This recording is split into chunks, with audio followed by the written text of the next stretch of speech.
What is going on, everybody? This is Gabriel Jones giving you a drop of sun any chance I get, and I am so thrilled we are halfway through August. I've been doing everything I can to embrace the final few weeks of summer vacation, which includes gobbling on ice cream and attending baseball games. There's a lot of cool movies that I want to check out towards the tail end of the month, although they're not getting released until the 28th, which just makes me super impatient. But while I'm waiting for the release of Coyote vs. Acme, we have some brand new music to discuss here on the channel. Today's album review will be focusing on an alternative R&B star that has broken out in the past 2 years or so. We also have quite a bit of hip-hop to explore, and a monarch that is returning to the throne. Before we delve into it though, I want to advise people to leave a like on this video if they enjoyed what they see today, and subscribe for more content like this because I have a bunch to offer you. With all that said, let's now just get right into it. Make sure you have enough ice cream scoops in your waffle cone because the sun is up for the sum up.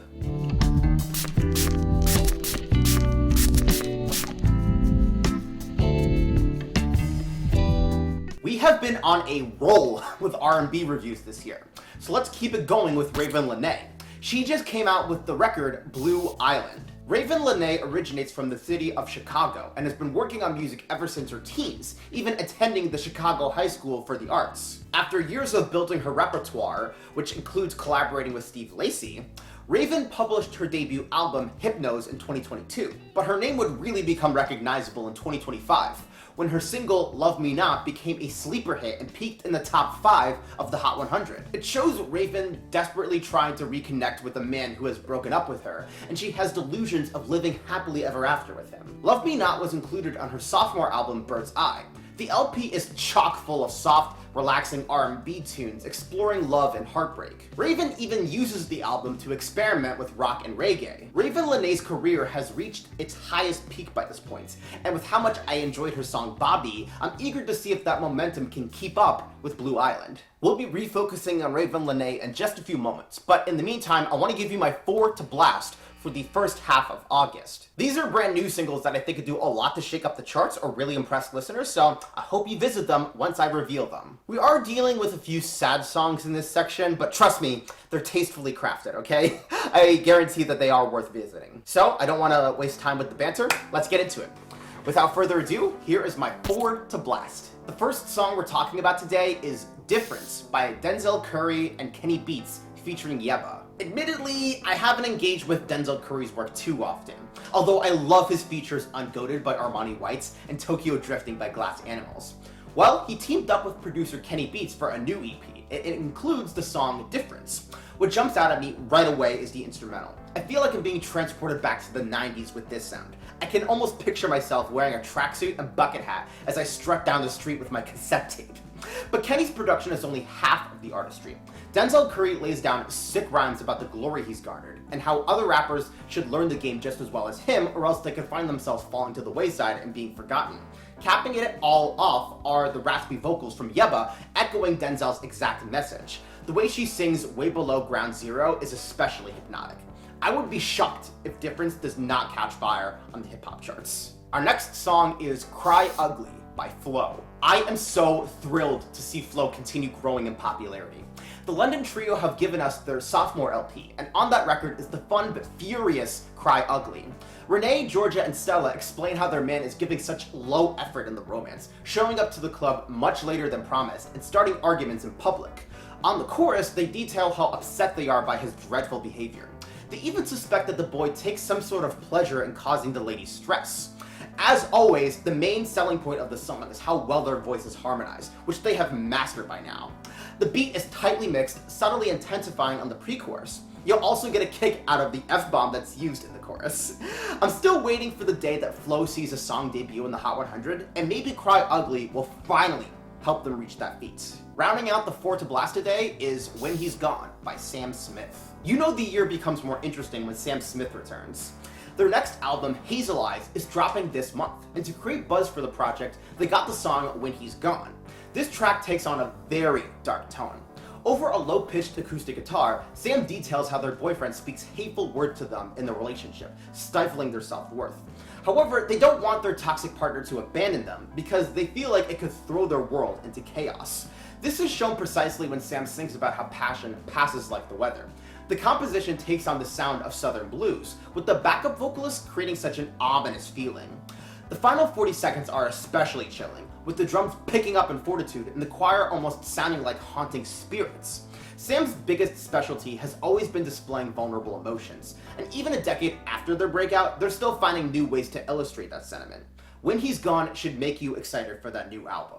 Be sure to give each one of those songs a listen because they all have some unique elements to offer. And I swear, y'all better get behind When He's Gone the same way you got behind Unholy, alright? I know Kim Petras isn't featured this time, but this track still has some unique elements. But with that out of the way, we can now return to discussing Ravyn Lenae's Blue Island. I remember saying in my Best of 2025 list video that it felt like rock music was making a comeback in this past decade. With the rise of artists like Gigi Perez and Lola Young, we're actually seeing the genre emerge once more in the mainstream. Little did I know, Ravyn Lenae would be a huge contributor to that factor. Her previous record contained a bunch of chill R&B cuts with occasional influences of rock, specifically on One of One, but I did not know what I was in for on Blue Island. Once the music hit me with the shredding guitars and hard-pounding drums on handle, I could tell I was about to take an interesting ride. We do break away from that sound here and there to enjoy some throwback R&B jams like Never Let Me Go, but I'm amazed by how much Ravyn shreds on this record. She utilizes the sound so much, I was pretty surprised to learn that Steve Lacy wasn't involved in the production, despite assisting Ravyn with her sound before. While we do have Dominic Fike joining her on the album and giving a surprisingly good performance on Reputation, when it comes to the subject matter, you get a lot of what was heard on Ravyn's previous material. She's desperate to connect with her man and make their relationship work, like on Potential. Other times we get soothing love jams, where Ravyn urges her partner to give her such pleasure, which she pleads for on Sew Me Back Together. Some of the heartbreak songs, however, are what really jump out at me.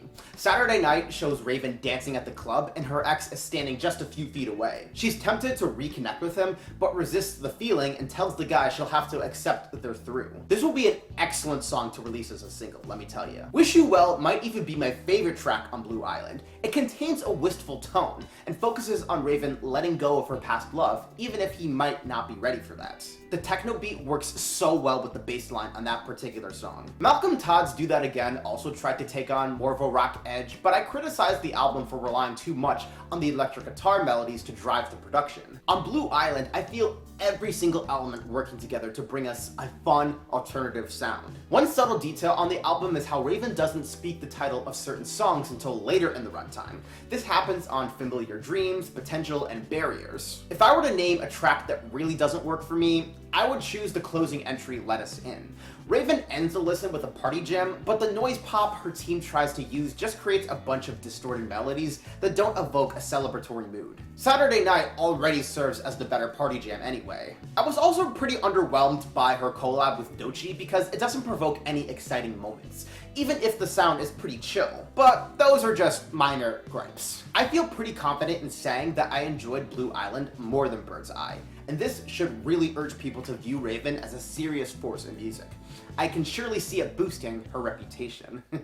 It might be too early to say this, but I would consider Blue Island to be a contender for one of my favorite albums of 2026. Trust me guys, there is so much good quality to find on this LP. And start streaming Saturday Night, okay? We need to make sure that Knox choosing Texas off the #1 spot. So, to close out the video, I'm gonna give you my artist on the rise for the first half of August. This is a musician that's been releasing music for quite some time now, but I think they really deserve their moment in the spotlight and become a superstar. We're exploring a hip-hop artist again in this particular segment, so I'm really jazzed about this guy. So, it's time that I reveal their name.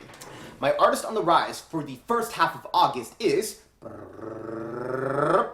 Arden. Arden is a Canadian rapper whose full name is Arden Goodwill Nsengiyumva. He was born with Burundian heritage and originates from Edmonton. He first began dropping songs in 2018. A lot of his earlier stuff contains a lo-fi energy, but I'm amused by the tight flow he's able to maintain. His sound and demeanor is very similar to what you would find in mainstream rap today. Although Arden has said he wants to be seen as a rapper who works with more experimental elements. Earlier this month, he came out with the song Devoted. The track is driven by a vibrating bass and drowned out piano melodies as Arden lays down an amazing flow. The lyrics show him trying to win over a girl he's attracted to, and he wants to take her mind off the dark memories of her past, as well as the real world events happening around them. I think Devoted would fit right in with the rap scene. So if you want to give hip-hop some support, go look at what the Edmonton MC is all about. As far as Canadian hip-hop goes, I'll take him over the guy who's hanging out with Kyle from the Nelk Boys. I mean, that's a guarantee. But with all that said, we are pretty much wrapped up here. Thank you guys so much for joining me on another edition of the Sum Up. I had fun with this one. I hope you did as well. Like I said before, embrace summer while you can, because before you know it, those leaves are turning brown. In the next few days, I'm going to be dropping a special project here on the channel. Not to give away too many details, but let's just say we'll be transitioning from blue to purple. So stay tuned for that. In the meantime, if you guys want to follow me on social media, be sure to check out my Blue Sky, my Twitch, and my TikTok. Links will be in the description. And once again, hit the like button if you enjoyed this video, and subscribe for more content like this. With all of that said, we are totally finished. My name is Gabriel Jones, and the sun may be setting, but I hope you were able to soak up those drops. Take care.